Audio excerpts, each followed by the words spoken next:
যখন আমি এই রুমে ঢুকেছি বিকেল 4টাও তখন বাজেনি, তখন কিন্তু এই রুমটাতে এতগুলো বাতি এবং এতগুলো এসি চলছে।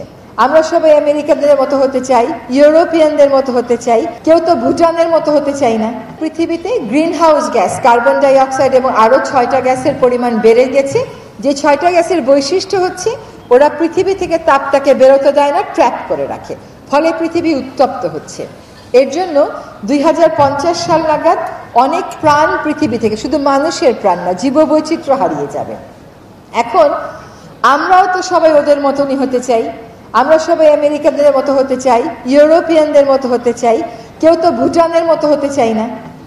আমরা আজকে এখন হয়তো এই কথাটা বলাটা ঠিক না, কিন্তু ধরেন যখন আমি এই রুমে ঢুকেছি বিকেল 4টাও তখন বাজেনি, তখন কিন্তু এই রুমটাতে এতগুলো বাতি এবং এতগুলো এসি চলছে। কিন্তু রুমের ডিজাইনটা যদি আমরা এমন করতাম যে এখানে এতগুলো বাতি বিকেলে দুপুরে চালাতে হতো না, সকালে আমাদের অন করতে হতো না, তাহলে কিন্তু আমরা বিদ্যুৎ সাশ্রয়ী হতে পারতাম। আমরা তা করি নাই। আমরা বাসায় একটা ফ্যান ছেড়ে দিয়ে চলে যাই পাশের ঘরে, লাইট ছেড়ে দিয়ে চলে যাই পাশের ঘরে, কিন্তু এই সম্পদগুলো কিন্তু নিঃশেষিত হয়ে যাওয়ার সম্পদ।